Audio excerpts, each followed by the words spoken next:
امام حسین بچپن سے جانتے تھے کہ میرا وقت شہادت میدان کربلا میں ہے. حسین کے قدم لا علمی میں کربلا کی طرف نہیں بڑھے جا رہے تھے. حسین جان کر مقام عاشقی پر، الصبر عن اللہ کے مقام پر فائز، صبر عشق کے مرحلے کٹھن مرحلے طے کرتا کرتا آج محبوب حقیقی سے ملاقات کے لمحے کی طرف جا رہا ہے، اور ہر موڑ پر کہتا جا رہا ہے لوگوں آگے بڑا مشکل وقت آنے والا ہے، تمہارے قدم ڈگمگا جائیں گے، تم اسے صبر آزما مرحلوں میں استقامت کا پیکر بن کے نہ رہ سکو گے. تمہیں اجازت ہے آج حسین کو چھوڑ کے چلے جاؤ. میں قیامت کے دن اپنے نانا کے سامنے گواہی دوں گا کہ یہ مجھے خود چھوڑ کے نہیں گئے تھے، میں نے خود بھیجا تھا. ہائے مشکل وقت آنے والا ہے. ہر مرحلے پر یہ اعلان کرتے ہوئے امام حسین میدان کربلا میں پہنچتے ہیں. دن گزرتے گئے، شہادت کا وقت قریب آ گیا. دریائے فرات کے کنارے پر خیمہ زن ہیں اور ترک الاختیار قبل القضاء. سیدنا ابراہیم علیہ السلام کے بیٹے حضرت اسماعیل وہ پیاس میں تڑپتے ہیں. حضرت ہاجرہ اپنے بیٹے کی طرف دیکھ کر پانی کی تلاش میں جاتی ہیں. قبل اس کے کہ حضرت ہاجرہ کہیں سے پانی تلاش کر کے لائیں، حضرت اسماعیل معصوم بچے تڑپتے ہوئے ایڑیاں رگڑتے ہیں. غیرت الہیہ جوش میں آ گئی. اسماعیل نے ایڑی رگڑی، زمین کا سینہ پھٹ گیا اور وہ چشمہ نکلا جو ہزاروں سال سے آب زمزم کے نام پر آج تک جاری ہے.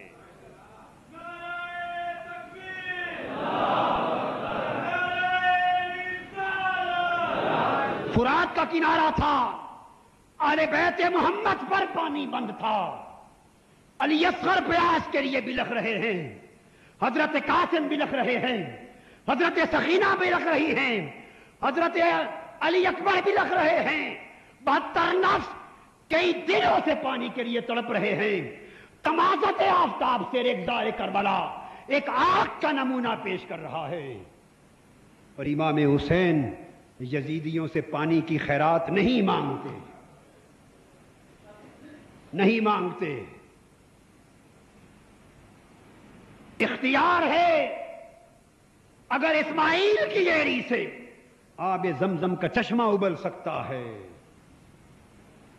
اور وہ آقا مدینہ میں قید تھا، لوگ رو پڑے، عربی بدو رو پڑے. کون؟ دیہاتوں کے بدو کہ حضور قید سے مارے گئے. ان کا رونا میرے آقا سے برداشت نہ ہوا، ہاتھ اٹھ گئے. صحابہ کہتے ہیں خدا کی عزت کی قسم دور دور تک آسمانوں پر بادل کے کوئی آثار نہ تھے. تاجدار کائنات کے ہاتھ اٹھنے کی دیر تھی، بادل امڑ آئے، بارش ہوئی، اور جب 7 دن تک مصطفیٰ نے حکم نہیں فرمایا بادلوں ہٹ جاؤ، اس وقت تک بارش رکنے کا نام نہ لیتی تھی. یہ وہ مصطفیٰ کا نواسا ہے جس کو حضور نے زبان چوسائی ہے، اپنی گردن کا راکب بنایا ہے. خدا کی عزت کی قسم اگر حسین وہ اسماعیل تھے، یہ بدوؤں کی التجا تھی. اگر نواسہ مصطفیٰ، جگر گوشہ مصطفیٰ، نور نظر فاطمۃ الزہرا، لخت جگر علی شیر خدا، امام حسین جس کو مصطفیٰ نے کہا علی تمہارا نہیں حسین میرا بیٹا ہے، جس کو مصطفیٰ نے کہا الحسین منی وانا من الحسین، حسین مجھ سے ہے میں حسین سے ہوں. خدا کی عزت کی قسم اگر حسین ایک ایڑی میدان کربلا میں مارتے، ایک نہیں 1000 چشمہ ابل پڑتا.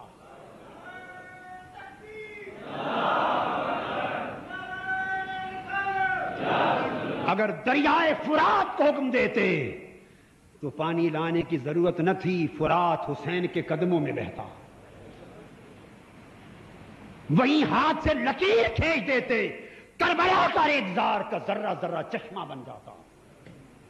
خدا کے حضور ہاتھ اٹھا دیتے، رب کائنات بارشوں کے موسلادھار سلسلے شروع فرما دیتا.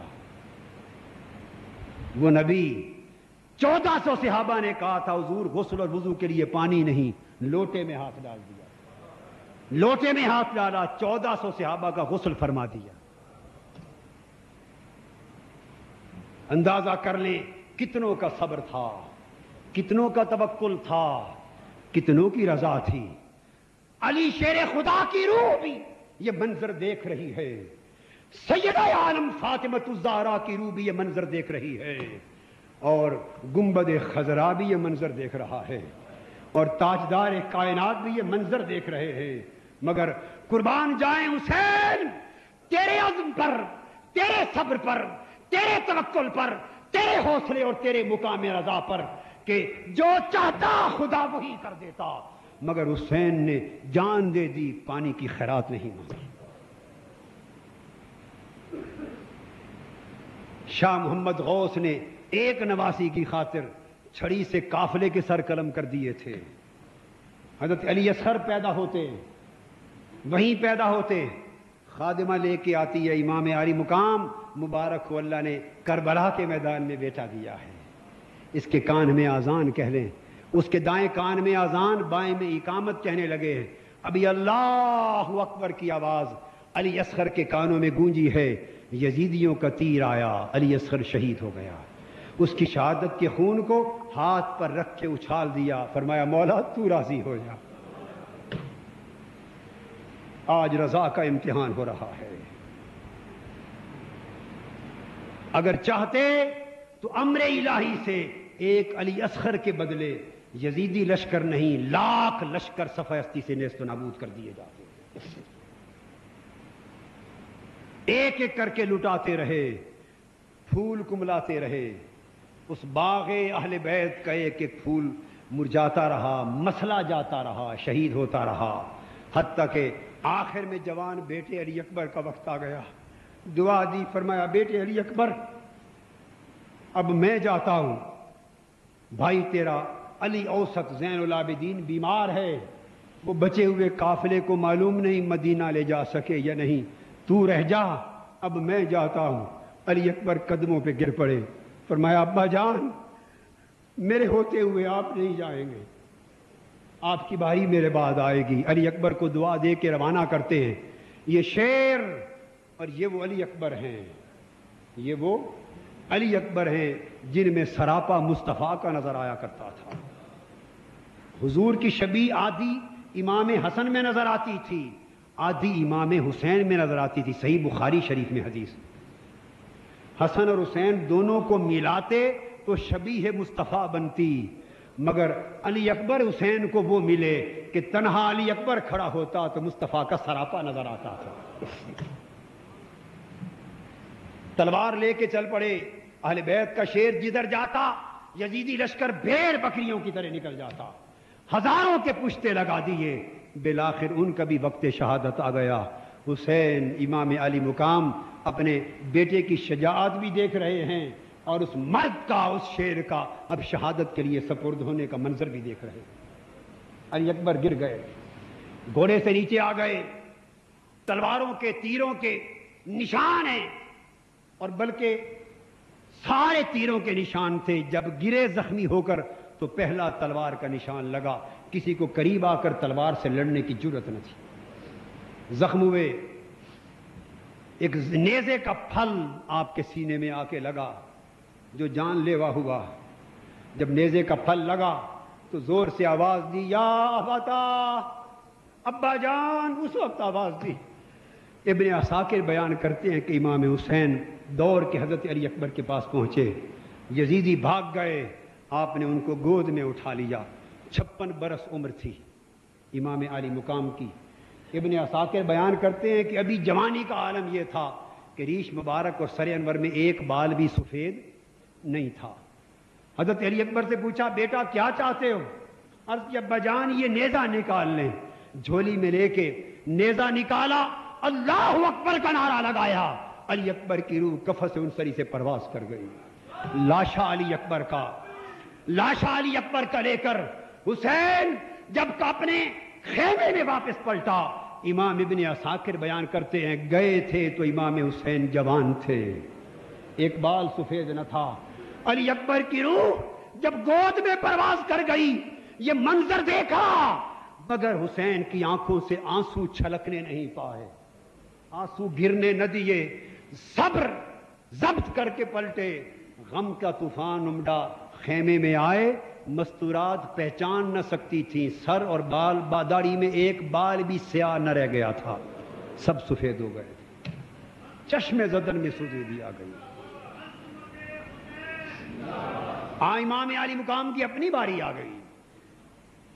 امام علی مقام پیکر شجاعت و بصالت بن کر، پیکر عظمت و عظیمت بن کر، پیکر صبر و تحمل بن کر، پیکر عزم و استقلال بن کر، اور پیکر توکل و رضا بن کر، اور پیکر عشق بن کر لڑے اور یزیدیوں کو واصل جہنم کیا، اور کوئی قریب نہ آ سکا۔ تیروں سے جسم چھلنی ہو گیا، اتنے تیر لگے کہ بالآخر جسم حسین چھلنی ہو کر زمین پر آ گرا۔ زمین پر آئے، سورج کو دیکھا، سورج ڈھل رہا تھا۔ آپ نے کہا یزیدیو نماز کا وقت ہو گیا، مجھے 2 سجدے اللہ کے حضور ادا کر لینے دینا۔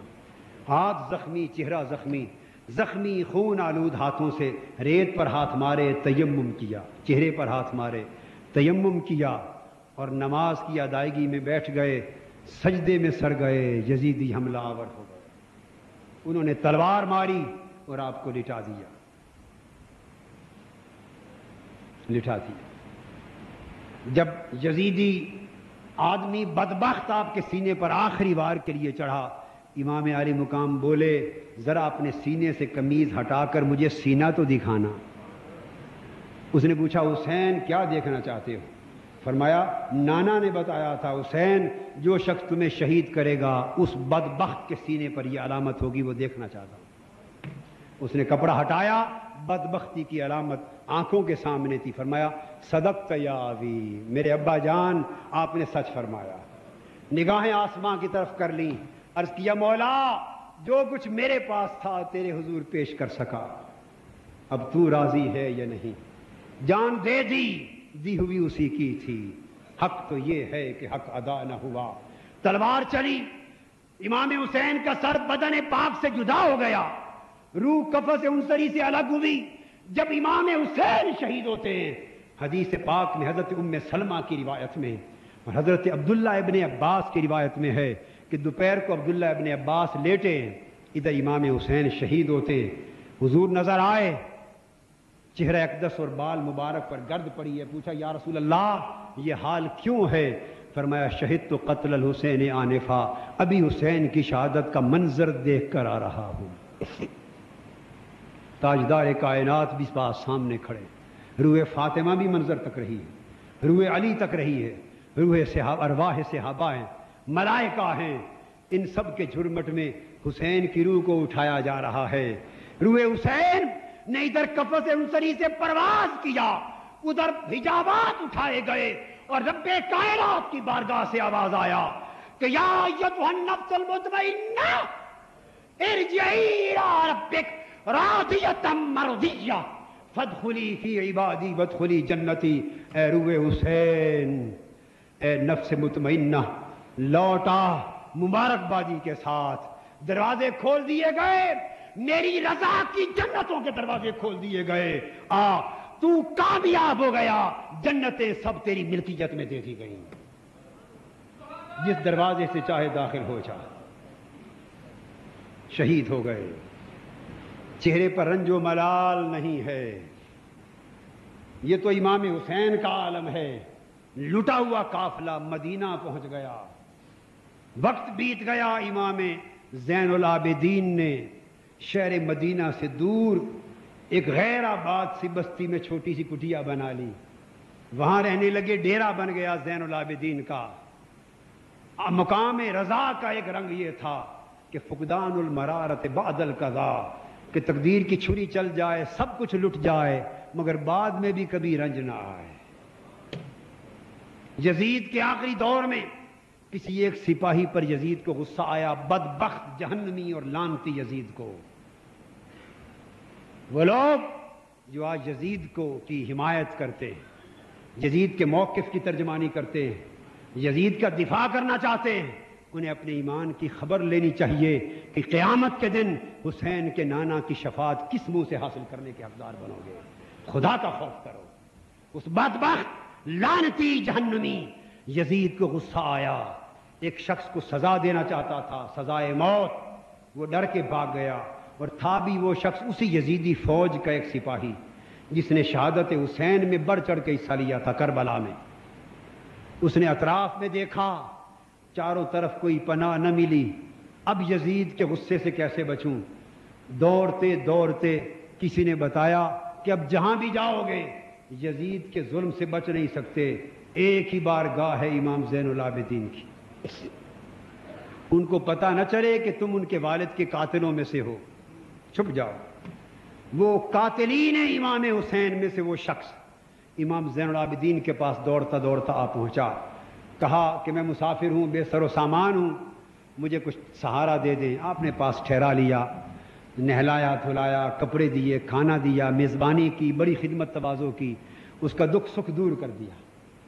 3-4 دن رہ کر اس نے کہا مجھے اجازت دے، میں کہیں اور جانا چاہتا ہوں. جاتے ہوئے رخت سفر دیا، کپڑے دیے، سامان دیا، کھانا پینا دیا، سواری دی. اتنا کچھ انعام و اکرام کے ساتھ جب روانہ کیا، اس شخص کے قدم اٹھنے سے جوابی ہو گئے، انکاری ہو گئے. اب اس کا ضمیر اس کو ملامت کرتا تھا، اور اس سے خیال آیا کہ امام زین العابدین نے مجھے پہچانا نہیں.